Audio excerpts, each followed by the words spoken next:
یو ډاکټر دکان کې ناست من یو زرا خزرا نو سر مړی ډېر تور کړی او بنگړي منګړي مچولی پیتی میتی په پوزه کړی نو کمپاوډر یې ورته وایي چې بوډا راځه دننه کېنه نو دا ښځه ورته وایي چې ویلې دننه کېنه دې ویل دا دې بچیا داسې بوډا یم او ټوله داسې گنجی پنجی وا ویختې تور کړي هغه بابو چې یو ساعت تیر شنو بیا راغی ویل وجې نه دننه راځه کېنه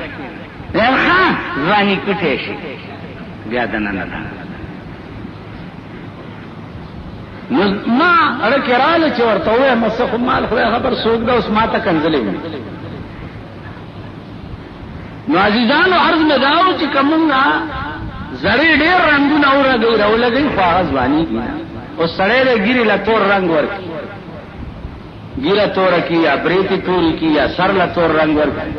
هلته دی چې مخ ټول چیچړې چیچړې دی خوار شي نو ته په دې ځوانېږي خو نه کوي د خدای کار دی چې توره توره به یو چې سپینه سپینه به نن ستا په ملک تاسو دغې نه پاتې تاسو خیمه ده دا جومات کې چې ناست دي روژه د اتوار صحیح وه که د پیر صحیح وه سار روان یم یعنې ځینې اتوار نه چې روژه د مور صحیح وه مور دې کله نیولې وه ورشه مور نه دې تپوس بس منډه یې کړه نو تاسو دغې نه پاتې روژه د اتوار صحیح وه که د پیر صحیح سهارم یو شیخ راغلی ما چې دې ګیرې نه دې ونیستم او د دیوال سره زه ډچومه ته څه د بزرګ ځای دې د ځان نه جوړ کړو روژه وخوړی روژه وخوړی ټول اسلام دې وخوړو پاکستان حکومتونو خانه دې خرابه روژه وخوړی په یو ښار کې په دې بالا ماڼۍ کې چې درې ځایه کې روژه او کوجی ټیک تعالی خبر درورسېدو روژه دې ونیسه ماله نه دی را رسېدلی ما نه دی ماله کله خبر راغی ما روژه ونیوه خبره خلاصه روژه وخوړی شو روژه وخوړی شو دا ډرامې به یې صاحب 29 ورځې روژه د چا صحیح وه روژه ټولو ستاسو کپړې خوړې 29 ورځې به دا ډرامې یو کم په 13 باندې به د 9 اسمان نه میاشت راوباسي بل ورځ په محمد خان جومات کې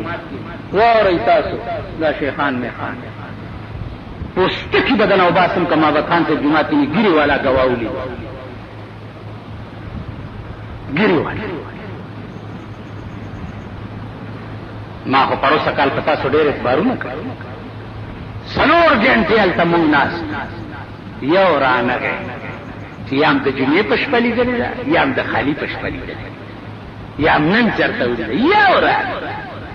په دغه شپه صاحبه ګیریوال هم پیدا شي شیخان هم پیدا شي تبلیغیان هم پیدا شي امامان هم را پیدا شي جمعه لیدلې هلته لسو کسو لیدلې ګیرې به در نه وباسي نور میاشتو ته ګورئ نه او د اختر میاشت چې دی په دې سپېږمو کې در ننوځي خدای چې د ښځو هم سپوږمۍ نامه ده که څه بلا ده راشي هلته کلمې تېرې کړي څلور ګنټې زمونږ ړپ پړق وچا جمعې کې اعلانونه لکه د شعبان میاشت چا د جمعې په شپه لیدلې ده د خالي په شپه لیدلې ده یو او د اختر ګوۍ له څومره را پیدا شي خو دا ستاسو شوق نشته که زمونږ د دې علاقې د قومي اسمبلی ممبر چې دی 1 کروڑ روپۍ اخیستي پټ ګرځي لکه د ګیدړ خړ غوږونه ګرځي مال پریدم جو نه مال तुमको की मोड़ता है पर टेलीफोन माल तेरे पैरांच में रस्सियां पाके ते तेरे कंबर दा चमड़ा में सर का तेला تاسو خبرم نه مال برامن دکی جاله مولانا سلطا کار دسه مال رانش زیدی منبرانو د تکو زامنو پسې ګرځي کونسلر لم ووټ ورکړی هغه پسې ځي که صوبایي ممبر لم ورکړی ور پسې ځي د غلو ګروډي جوړ کړي او په سرونه ورته واړوي بې غیرتو ته ایمان ځان کې پیدا کړي په سوټو یې ولئ د غلو په رولو یې ولئ زما کور به پرېوځي والله چې زه د دې خزل کړی شرم وکړئ حیا وکړئ لږ غیرت وکړئ څوک درته راشي نه مارونه نه د خرې رورې خو چې خال درته خوله وړپئ بسته ورته متیازې را پرېږدي دا هغه معززین دي چې چا پرون خپلې ښځې د هندوستان هغه ډم ته وړاندې رسته کولې او دوی چې کیني نو دوی وایي چې دا مونږ غوندې شریفانو ژوند تنګ دی دا مونږ غوندې شریفان ته شریف یې دله ښځه دې ډم ګوین کړه او ته شریف پرېږدم یې نه ارمان د ایمان دی نو داسې زور به لاس کې را نه شي چې په هر سړک د سرونو ډوري پراته او نور په خوله دوی شرمېږي نه بې حیا دی قسم په خدای زما دا د کنځلو کیسټ دا خلک واوري وخاندي دا ځن طلاقي کېږي چې وایي ښځه هم وخاندي بیړه دی او دوی سره په جشن خیبر کې ښځې چېړلې وې نو یو افسر ما ته وایي چې جي داسې شرافت دی چې ښځې جشن خیبر ته تللې او د هلکانو وچېړلې ما ورته ویل وروره خبره دا ده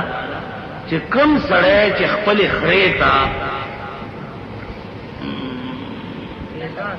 د خوله تېر سړی وانه چوي او یې نه تړي نو د شپې چې همداسې پټو ته پرېږدي او پردي خرونه راشي او څه چلو شي نو ته به خرونه ګرانې که دې خرې ته به ای شرمېدلو ته چې خراب په پټو کې پرېږدې او سهار له ګیلې کوي چې د هلکه دا خرونه ورانې ولې کړې نو د خرونه څه ورانې ورانې خو ستا و چې خرې دې ولې بار شپه تېروله خرې ته ګوره او په سارا شپې ته ګوره والله که دا جشن خیبر دی حکومت کړی وی چې تاسو کې سړیتوب وی من رسول الله ملتمس غرفا من البحر او رشفا من الدیم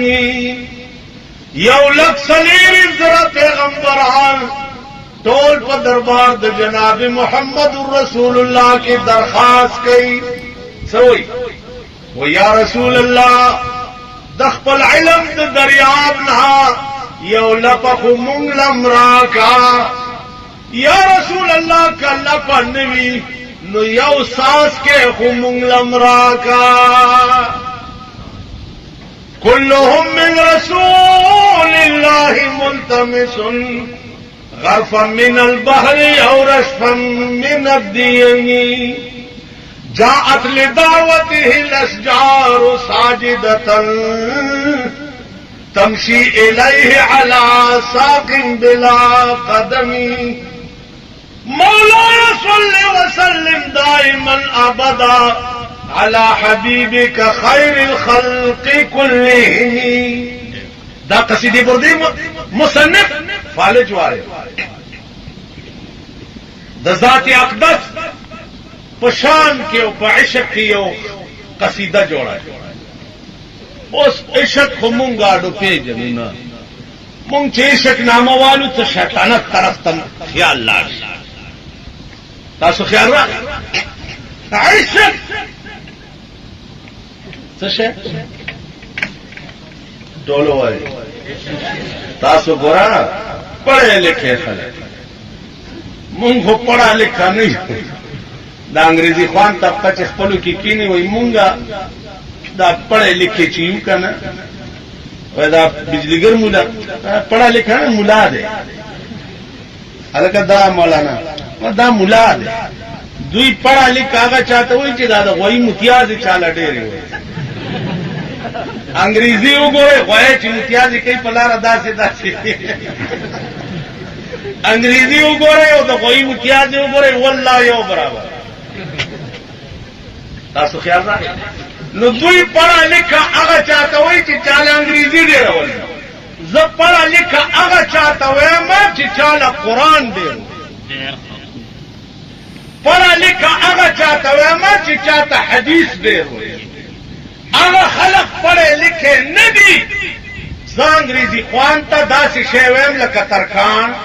جولا قصاب کنه جی اره والا دا خو یو کسب دی روټای ګټلو د پاره زده کړی دی خیال مرغه علم قرآن ته وایي علم حدیث ته وایي پڑھا لکھا عالم د قرآن او د حدیث ته وایي پڑھا لکھا انګریزي خوان او جغرافیې ویل والا علم په قرآن قربان د هغه چانه چې چاله د خدای جبه ولې تا هغه سړي باندې کته فخر د انګریز په جبه کې ز فخر د خدای په جبه کته فخر د پیرنګي په پتلون کې ز فخر د محمد رسول الله په پرتوک کو کته د پیرنګي لباس وخت زما هغه شیخ وخت چې کوم پیغمبر وخت کړ پرتوک تا عربي کې سراویل وای پیغمبر په 3 روپے پرتوک اغسته او داسې ویلو چې شکه مړه ورک پرتوګي داس واغستو او ویډیو صحابه ته وې دې ته وګورئ د دینه بهتر لباس بل نشتا زکه چې دې کې ستر دی پرده پکې ډېر هغه لباس ډېر اعلی دی چې پچا کې پرده ډېر زمون پړو لیکو سورځي د امریکای تقلید کولو دا لیونی دل ترازی دا هپیز هغه پتلون بداسه چې هر ځای په پکې ښکارې د نو دوی ماغه سي د جیم پتلون جوړ راخله لکه دونلیس ټوپک ورستو به یو طرف تطلق مخکې به شرمېدلو تاسو پڑھے لکھے پڑھا لکھا دي ته وایي چې د میلوګانو سرې پرې سرونو ته وګورئ لکه چرګ نه چې لکۍ وي شرمېدل پڑھا لکھا هغه چاته وایي چې د چا سر د محمد رسول الله غوندې وي پڑھا لکھا هغه چاته وایي چې د چا لباس د محمد رسول الله غوندې وي پڑھا لکھا هغه چاته وایي چې د چا نشست و برخاست د محمد رسول الله غوندې وي د چا خوراک د محمد رسول الله غوندې وي د جناب رسول الله یو تالیو دومره لوی تالیو چې څلورو کسو به اوچتو د لرګي جوړ شوی دومره لوی یا رسول الله وی لوی ځکه جوړ کړي چې په مجلس کې چرته یو مرګره رانا بهر پاتې بیا روټای به خوړه ما تکړی روټای لاندې به د اوربشو روټای ما تکړه او په د پاسه به د کدو یا د غوښې خوروارا واړولا یا رسول الله دا روټای ویل به فضل العائشه على النساء كفضل السريد على سائر الطعام اے صحابه د بی عائشه فضیلت پټولو خزو داسي اوچته لکه د ماته کړه روټای فضیلت پټولو روټو اوچت نن معاملہ ډونګي دیو چمچي دیو کړنګ کړنګ دیو چوری کانټي دیو پڑھے لکھے ته د انګريز مقلدا تا نه شه د انګريز تر ستا کرتوت د انګريزانو ستا کردار د انګريزانو دی خوراک د انګريزانو دی لباس د انګريزانو دی سو شو که برای نام تا آزادې ما تر اوسه پورې ستا ازادي محسوس کړې نه ده ازادي ما محسوس کړې د هغه ملک دا کوم ملک ته چې ستا د ملک وزیر اعظم پرون تللی او اته ورځې پکې تېرې کړې لیدلی به د هغه ملک ازادي د هغې لباس د هغې کردار د ملک د ترقۍ اسباب تا نرستو چین آزاد شوی دی نن په دنیا کې ځان دریم طاقت جوړ کړی دی ستا 40 کاله وشو چې آزاد دی تر اوسه تا ټیکنالوژي ونه پېژنده د دوی چې په خبرو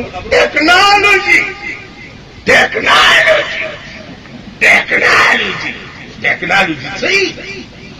ټیکنالوژي ټکي خو دې هغه ملک کوي چې کوم ملک خپل جازونه جوړوي، کوم ملک خپل ټینکونه جوړوي، کوم ملک خپل توپې جوړوي، کوم ملک خپل د هوایي بمبارمنټ ساوانونه جوړوي. ټیکنالوژي ټکي خو دې هغه خلک کوي. تا ته ګوره ویا بای مې لیونی شوه په تورجني باټینګر غواړي. ستا میټینګ ما لیدلی دی، ستا مشورې ما لیدلي دي. ستا میټینګ کې بسکټ چې د چا خوله کې هغه د ملک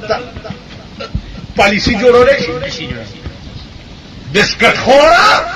تا ملک پالیسي ته ګوره، تا ته ګوره د ملک پالیسي چین جوړوله، د ملک پالیسي روس جوړوي. سپر پاور دی نن په دنیا کې، سپر پاور دی، اور دی استا په سر ولاړ. پر چنار کې ما بل ورځې پولیټیکل ایجنټ دا سره تیز وځي دا بیجګر مولا راغلی خپل دی هلکه بیجګر مولا سیټم بم دی،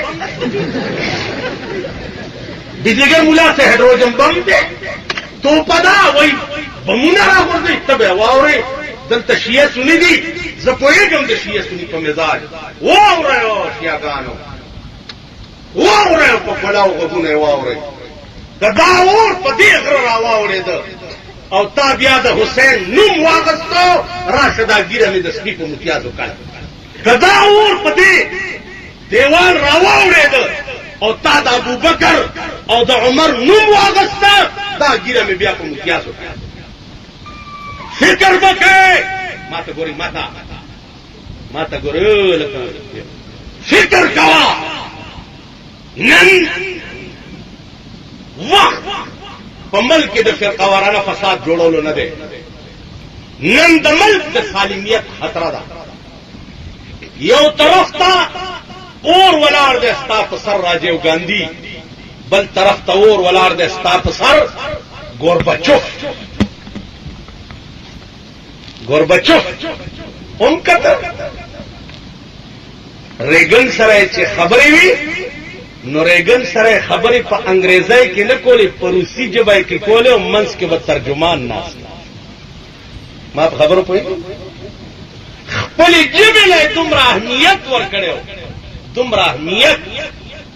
چې ریګن غوندې سړي سره په انګریزۍ کې خبره نه کوي. دا اور ستا په سر ولاړ دی. په دې صوبه سرحد کې په هر روډ چې دی تاسو وګورئ د شهیدانو قبرونه به ګورئ. نو دې وجې نه زه پوهېږم ستا او زما خدای یو دی. هلکه د شیعهګانو او د سنیانو خدای یو دی که جدا جدا دی؟ ټول ووایي. پیغمبر یو دی که جدا جدا دی؟ قرآن یو دی که جدا جدا دی؟ اهل بیت د رسول د دوی او زمونږ یو شان ایمان دی که جدا جدا دی؟ بیا ستا او زما منځ کې جګړه ده. ولی څه چل دی؟ زه تا هر څه منم، اهل بیت منم، خاندان رسول منم، درود پې په مونځ کې وایم. بیا څه چل دی ستا او زما منځ کې؟ ته ولې ما ته سپک ګورې؟ لوی دشمن د امام حسین روس دی که لوی دشمن سنی دی؟ نه، دا شیعهګان دي، دا دی دوی ووایي. دا فتوا دی دوی ورکی او دا فیصله دی دوی وکړي چې د امام حسین لوی دشمن امریکا او روس دی او که مونږ.